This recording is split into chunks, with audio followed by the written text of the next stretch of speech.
Good afternoon, everyone. My name is Francine Phoenix, and my title is Effective Schools Lead. I work in the Office of School Improvement, Accountability, and Compliance at Region 1. I want to thank you for joining us today in this Zoom session on guidance on graduating and grading requirements during COVID-19. It was released on March 30th, 2020 by TEA. What I would like to do is read the common questions that were asked throughout our state on grades and graduation during this transition into distance learning. So let's begin.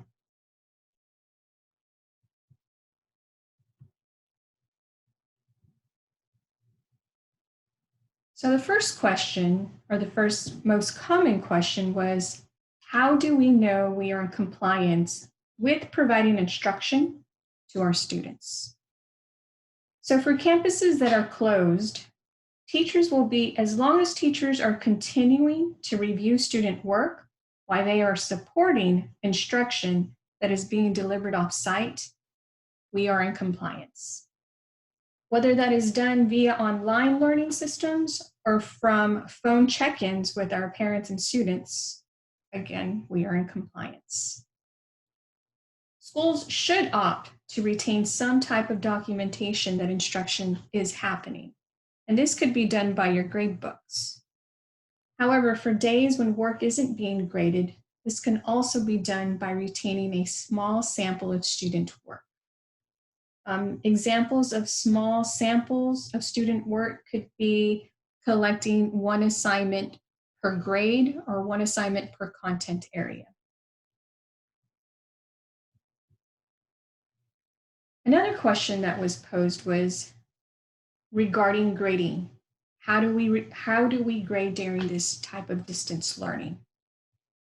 So although each district has the authority to adopt its own grading policy, districts may wish to modify grading policies to account for providing instruction in a distance learning format.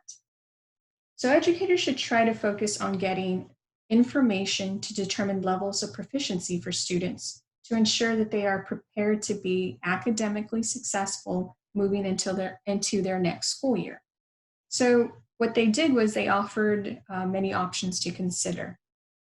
So one of the options to consider is districts may choose to delay recording of grades for a short period of time. For example, maybe even the first 2 weeks.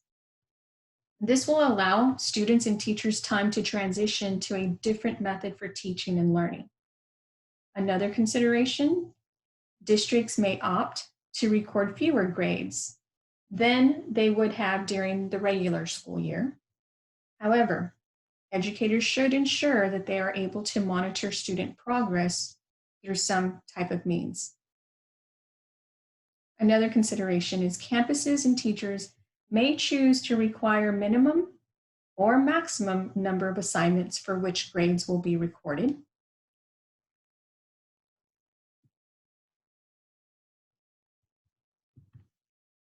Some more options to consider. Families who have mobile devices, including cell phones and tablets, may be able to take photographs of completed work and then send the photos back to their teacher for review and for grading.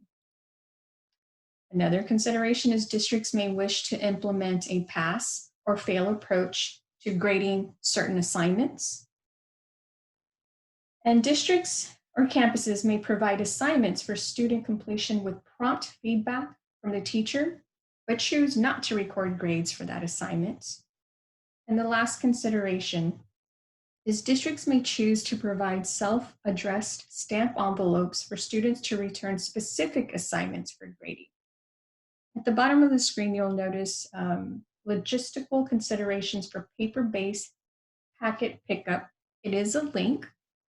After the session, you may click on it to open up the PDF, and there will be more guidance on pickup and even drop-off logistical considerations. Another common question was receiving work back and grading fairly. If districts are able to implement high-tech options for completion of work, they may be able to use their current student information system to document grades. However, districts using a low-tech option may arrange for work to be dropped off at regular intervals, for example, weekly. Families who have mobile devices, including cell phones and tablets, may be able to take photographs of completed work and send the photos back to teachers. Districts and charter schools should ensure that the evaluation of student work and assignments of grades be applied fairly and consistently and focus on student proficiency. Students should not be penalized for the following: the method used by the student to respond, and the inability to assess resources to complete the assignment. Also on the previous slide was the link I mentioned on logistical considerations. I'd like you to also remember the guidance that the CDC, the state and local guidelines and best practices that have been provided. Please use that link on the previous slide to look at best practices. Record of grades. So a common question here is, do we need to record grades? And again, while decisions about the recording of grades for individual assignments fall under local district authority, thought should be given to the information that educators need to monitor student progress and then determine students' preparation to be academically successful to move on to the next school year. Additionally, districts must provide parents with notice of student performance at least once every 12 weeks. What about report cards? How do we move forward with report cards was the common question here. And here we have the Texas Education Code 28.022A2, and we also have the Texas Education Code 28.22A3. They differ slightly. The first one was referencing the slide before that districts need to provide at least once every 12 weeks, given written notice to a parent of students' performance in each class or subject.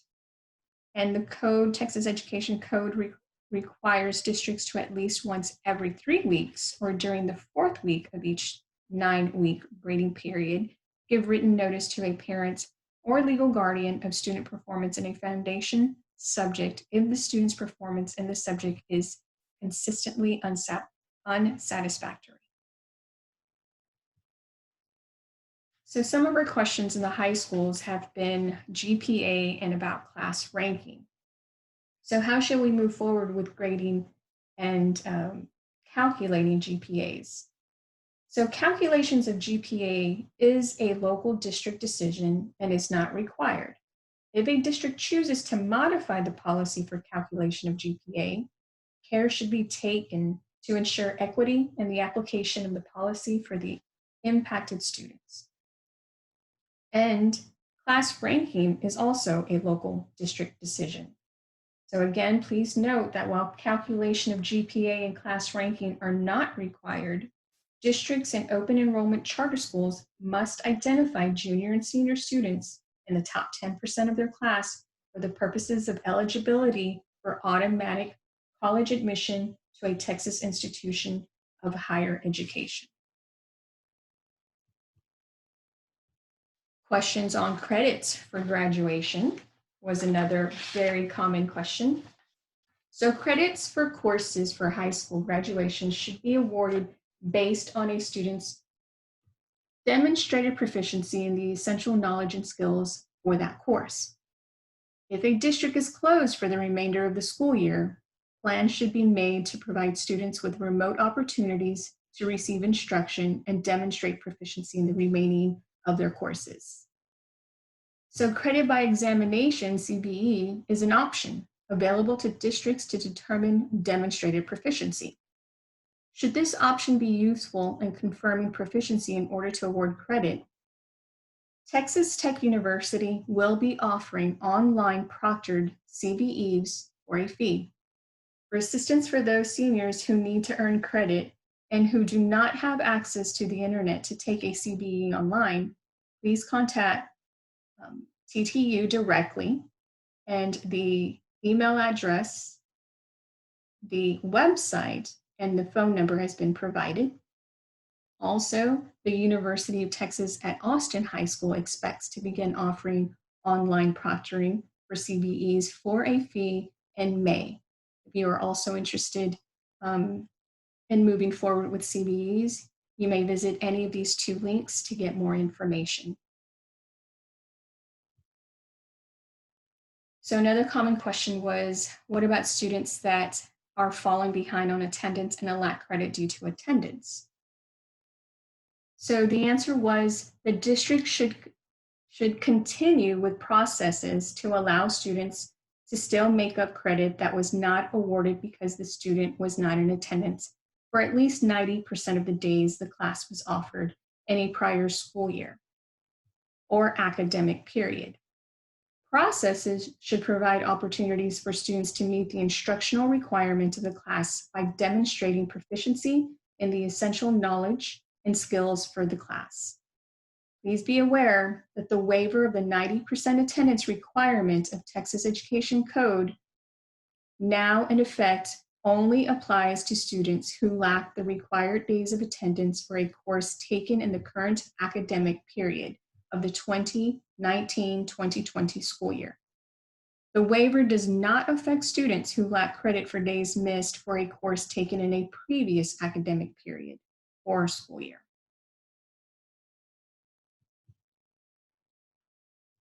What about what about graduating seniors who need to find their CPR instruction? So school districts and open enrollment charter schools are required to provide instruction to students in grades 7 through 12 in CPR. This is not a specific graduation requirement for students.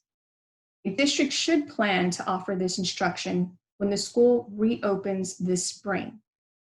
If a school remains closed for the remainder of the school year, the school district can request a waiver of the requirement from the commissioner. Our next question was about what do we do if graduating seniors was scheduled to meet the requirement that students receive instruction and proper interaction with law enforcement this spring. And so the guidance was that this requirement applies to students who entered grade 9 in the 2018-2019 school year or later.